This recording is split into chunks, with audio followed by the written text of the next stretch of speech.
Hadirin hadirat yang dimuliakan Allah, alhamdulillah kita sampai kepada ayat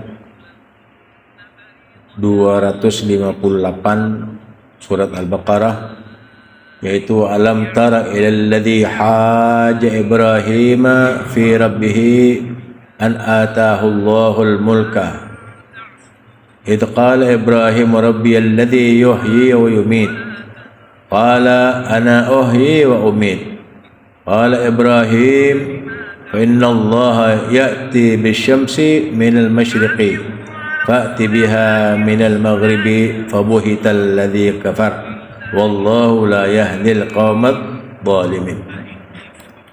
Tidakkah kamu perhatikan terhadap orang yang mendebat Ibrahim tatkala Allah Subhanahu wa taala memberikannya kepada Ibrahim kekuasaan atau kerajaan. Ingatlah ketika Ibrahim berkata, Tuhanku yang menghidupkan dan mematikan. Ini diajukan kepada Raja Namrud. Qala ana uhyi wa umiit. Namrud juga berkata, aku juga bisa menghidupkan dan mematikan. Bagaimana caranya? Bila mana orang yang dihukum mati itu aku lepas, dia hidup. Kalau tidak dilepas, aku hukum mati, dia mati, dipancung sama aku. Oh iya. Qala Ibrahim berkata lagi, fa innallaha ya'ti bisyamsi minal masyriq. Sesungguhnya Allah mendatangkan atau menerbitkan matahari dari timur. Fa'ti biha minal maghrib. Maka terbitkanlah matahari itu dari barat jika kamu bisa. Fabuhital ladzi kafar. Maka Namrud menjadi bingung, tak bisa berkomentar, tak bisa jawab. Wallahu la yahdil qaumadz zalimin. Dan Allah itu tidak akan pernah memberikan petunjuk kepada orang yang zalim. Jadi orang zalim ini tidak bisa mendapatkan petunjuk dari Allah Subhanahu wa taala. Jadi kalau ini kan kafir. Oleh karena itu yang muslim itu tidak boleh zalim terhadap dirimu sendiri. Kita ini tidak boleh zalim. Kalau zalim kamu tersendat di dalam memutuskan perkara-perkara yang mudah, sebenarnya kamu dapat jadi tidak dapat karena sebab perkara itu telah dilanggar. Perkara apa? Perkara ketaatan kepada Allah Subhanahu wa taala. Artinya jangan campur adukkan antara yang batil dan yang hak. Ya, katakan yang hak itu hak untuk diikuti, artinya diamalkan, dan katakan yang batil itu batil untuk dihindari supaya kamu dapat meninggalkan. Jadi gampangnya seperti itu. Jadi kalau kamu kedudukanmu di sini, kamu itu melebihi malaikat kemuliaannya. Bahkan Nabi Muhammad Allah menyatakan wa kadzalika nunjil mu'minin. Kalau Nabi itu diberi mukjizat apapun saja yang besar selain daripada apa yang disabdakan Nabi Muhammad SAW, itu yang tidak bisa kita lakukan seperti Isra Mi'raj dan sebagainya, dan maka orang-orang yang beriman yang mengikuti Nabi Muhammad SAW itu kedudukannya, besarnya, mulianya sama dengan Nabi dan Rasul dari Bani Israel. Itu luar biasanya kita, apalagi di bulan Ramadan ini kita prioritaskan, kita jaga malam harinya itu tetap tarawih, tetap tadarus, dan juga baca manaqib seperti ini. Membaca manaqib cuma satu kali. Tiap malam ini. Kan bulan Ramadan sekarang. Jadi Ustaz itu kalau habis tarawih, Ustaz sudah berapa kali ngulang-ulang itu supaya kamu juga merasakan nikmatnya tidak tidur malam. Tidak usah tidur malam, tidak usah kerja sudah. Lagi tidak makan kamu. Nah ini permasalahannya karena sebab kurang percaya. kurang percaya. Tapi Nabi Allah Ibrahim di sini, bagaimana ya Allah engkau bisa menghidupkan orang mati? Apakah kamu tidak percaya? Bukan ya Allah. Supaya hati bertambah tenang. Apa mau seperti ini lagi? Tidak perlu. Ini Nabi Allah Ibrahim yang mengatakan, bagaimana caranya engkau menghidupkan orang mati? Apakah kamu tidak percaya Ibrahim? Tidak ya Allah, aku percaya. Tapi hati supaya tambah kokoh keimananku kepadamu. Apa harus mengatakan seperti ini lagi kepada kamu? Boleh sudah. Jadi ini pelajaran. Jadi kamu tidak boleh mengatakan apa yang ada di Al-Quran itu, tidak perlu kamu mengatakan, ya Allah supaya aku tenang, berikan apa yang kira-kira menjadikan tenang. Tidak usah gitu sudah. Jadikan tenang dengan apa yang Allah sampaikan di dalam Al-Quran. Karena semuanya itu sudah terjadi. Tidak ada kesempatan itu terjadi dua kali. Paham? Kepada Nabi Allah Ibrahim perkataannya tidak terjadi dua kali. Kepada siapapun yang terjadi kepada Muhammad tidak akan terjadi dua kali. Kepada siapapun, kepada kita, kamu punya kesempatan, tapi kamu tidak gunakan, tidak akan datang lagi itu kesempatan. Baik ataupun buruknya. Kalau kamu pikir yang buruk-buruk yang pernah kamu kerjakan dulu, tidak pernah akan kembali lagi. Kalaupun kembali, itu lain sudah keburukannya. Kalau dulu baik kamu, sekarang juga baik, tapi kebaikannya berbeda dengan yang kemarin. Jadi kesempatan itu tidak akan kembali lagi. Oleh karena itu tidak perlu kamu mengatakan, ya Allah supaya saya tenang, ya Allah bagaimana kamu ya Allah dengan kuasamu kamu bisa mendatangkan saya uang sekian. Ya, percaya kamu kalau misalkan Allah kuasa? Percaya. Kalau percaya sudah amalkan saja. Ya, hanya saja Allah mengatakan, ya, wallahu la yahdil qaumadz zalimin. Kalau kamu minta dan tidak ada, karena kamu zalim masalahnya.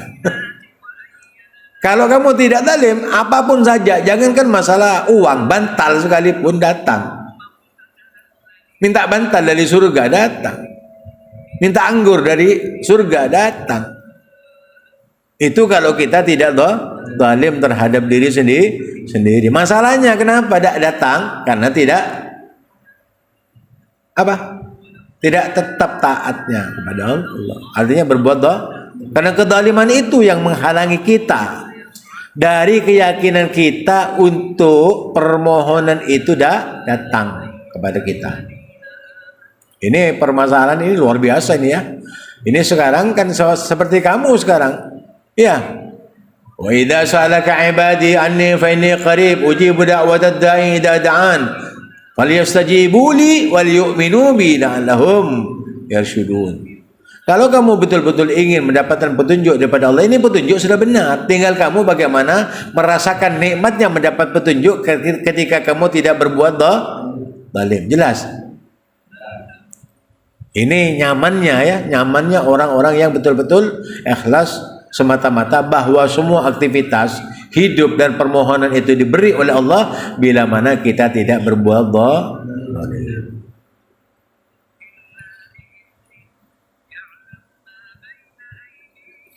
Jadi kalau kamu misalkan hanya mengharap sesuatu pekerjaan yang artinya tidak ada artinya atau sedikit manfaatnya ketika di siang hari, ya, tetapi malamnya kamu dipersiapkan untuk tidur, itu rugi. Ya, rugi besar. Karena yang didapat atau yang Allah berikan pada kalian semuanya ketika kamu mohon kepada Allah, ketika manusia tidur kamu bangun, nah itu keistimewaan. Jadi kalau kamu ingin, perhatikan ini ya, di garis bawahi taruh dalam hatimu. Kalau kamu ingin mendapatkan sesuatu yang diharapkan betul-betul dari hatimu, maka jadikanlah Allah itu kagum terhadap perbuatan kamu. Baru kamu menjadi kagum terhadap apa yang Allah berikan kepadamu. Jelas. Ini paling tinggi dah. Pototun itu ya dah. Mungkin kita faham ini cek gendengku ini. Paham? Bagaimana caranya supaya kita mendapatkan sesuatu yang kita harapkan? Buat Allah itu kagum. terhadap apa? Perbuatan kita. Tahu kagum, Pak? Orang tedung cekah. Orang melekok mandi, adzikir, mari dzikir, mari baca. As-salawat banyak, baca Quran, pakagum. Ketika soput tedung cekah, engkau tak tedung demi Allah. Nah, itu kagum Allah. Nah, ria tepat dia. Nah, engkau abri apa saya minta? Sehingga orang dia kagum terhadap pemberianku. Kenapa saya minta? Nyata. Kagum tak kagum? Kagum. Menemben di Allah minta bental dari langit, keker bental. Kagum tak kagum pian? Allah memberikan kekaguman ke panjenengan, terheran-heran panjenengan karena sebab bisa minta ke Allah apa saya minta, saya tak bisa minta orang lain karena empian membuat kagum terhadap Allah atas ketaatanmu. Jelas? Ini ilmu tasawuf saya paling dalam ini.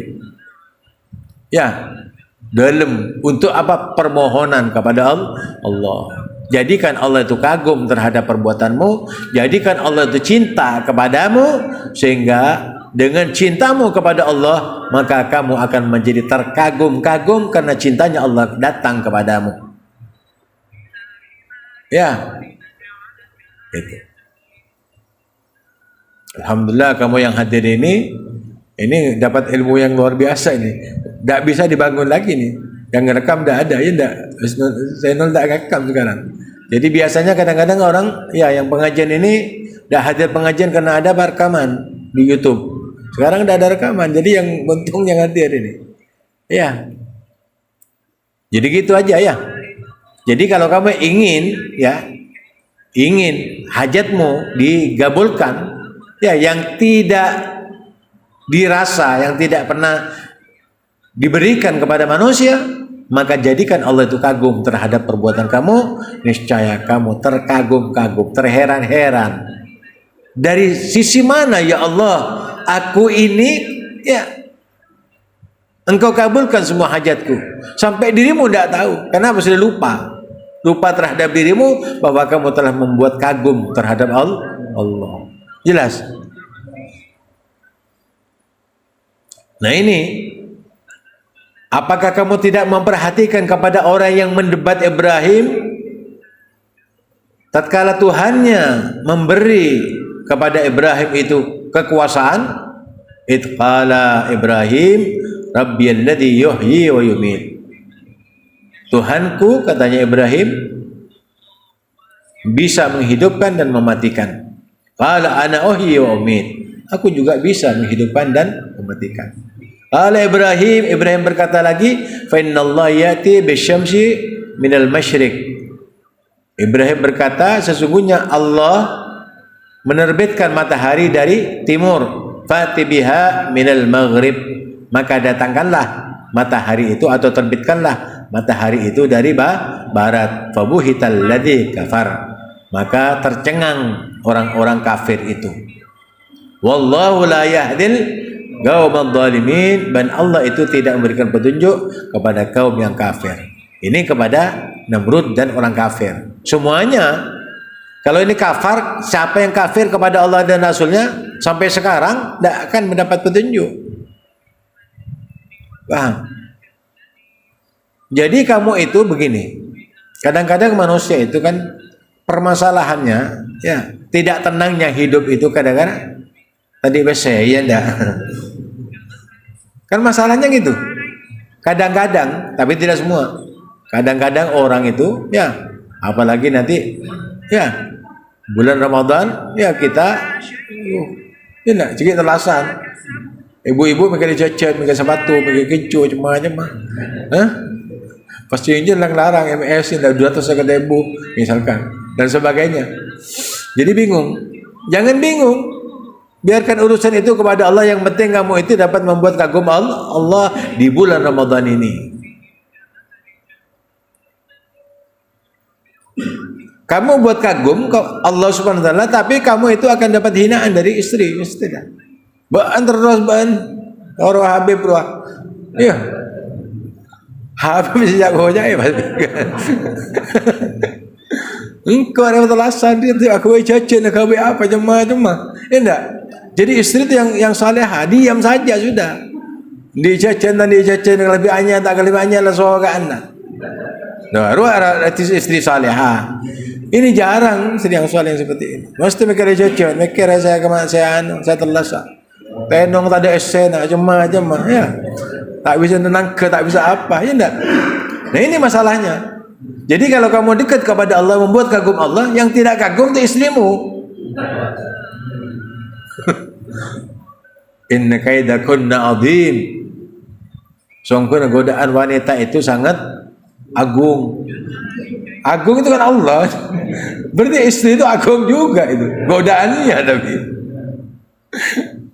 Sallallahu alaihi Muhammad. Jadi memang di dalam hidup ini ya kita mau fleksibel jadi orang awam, ya seperti itu, kerja, makan hasil itu. Tidak bisa kita meninggalkan karena sebab kita tahu bahwa rezeki itu sudah diberi oleh Allah walaupun tidak bekerja, tapi tidak akan masuk kepada kepercayaan seperti itu. Kalau Habib tanya, kalau kamu tidak kerja, apakah kamu tidak makan? Makan. Tapi kenapa kamu bisa kerja? Nah ini itatma'inna qalbi ya. Supaya hati jadi tentram, jadi teguh, jadi damai. Ya, benda laku mandi biasa balik kepayan biasa ni. Muntan di inna lillahi wa inna ilaihi raji'un. Acara bini ya. Ini masalahnya. Mau diadukan karena kita ni awam sih. Kalau kita sudah khusus luar biasa, apalagi khusus di atasnya khusus itu luar biasa sudah. Nah, terang-terangan itu meninggalkan istrinya itu. Terang-terangan khusus itu. Ya.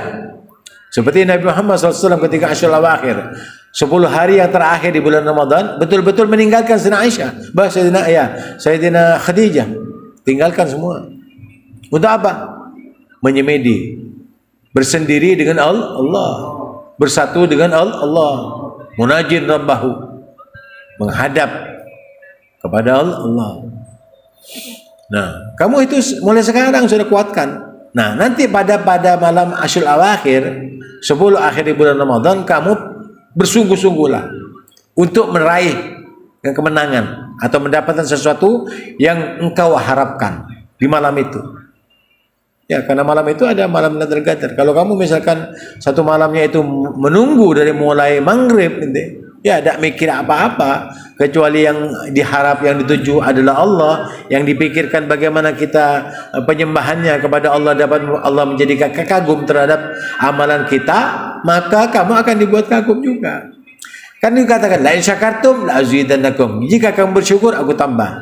Jika kamu diberi berterima kasih aku mensyukuri kamu. Ya. Ini. Tidak ada artinya air susu dibalas dengan air toba. Jangan dibalas air susu dengan air toba. Itu kan kalimatnya manusia. Tidak ada orang itu memberikan kebaikan lalu dibalas dengan kejahatan, tidak ada. Karena itu perbuatan manusia dan perkataan manusia, pendapat manusia terjadi karena sebab su'dannya terhadap manusia. Tapi sebenarnya hal jazaul ihsan illal ihsan, bukankah perbuatan baik itu harus dibalas baik? Kamu mana setuju? Jangan air susu dibalas dengan air toba. Ini ucapan manusia. Tapi ucapannya Allah, hal jazaul ihsan illal ihsan, bukankah perbuatan baik itu harus dibalas dengan perbuatan baik? Mana yang condong kamu? Condongan? Condong apa? Firmannya Allah. Artinya iya ya Allah, pasti orang yang berbuat baik itu pasti dibalas dengan baik. Artinya apa? Kalau saya berbuat baik kepadamu ya Allah, tentunya engkau akan memberikan kebaikan kepada kita. Jelas. Tapi kalau manusia, karena sebab sudah jeleknya perkataan itu tadi, jangan air susu itu dibalas dengan air toba. Ada kalanya orang berbuat baik tapi dia tidak berbuat balas dengan baik. Ada tidak? Ada. Kenapa? Karena mereka sudah berbuat seperti itu. Perkataannya sudah ana inda dhanni abdi bi. Sesungguhnya aku itu berada pada perasaan hambaku.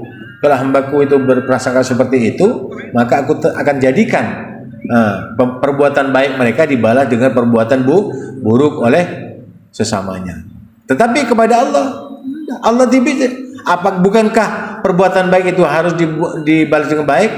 Berarti kamu tidak komplain, karena kamu pasti mengatakan iya. Kalau iya, mengapa saya yang berbicara itu tidak mau berbuat baik kepada kalian semuanya? Ya, oleh karena itu bersungguh-sungguh itu dengan ilmu juga. Kalau bersungguh-sungguh tanpa ilmu, saya sudah minta di lombok tadi beri detina mari, no ala aku bain. Nah, itu lain, jatuh ya, menderita malah ya enggak kalau gitu. Karena sudah tidak mempercayai bahwa rezeki itu dari sisi Allah, tetapi dari sisi kerja. Nah, ini semuanya datangnya dari Allah. Faham?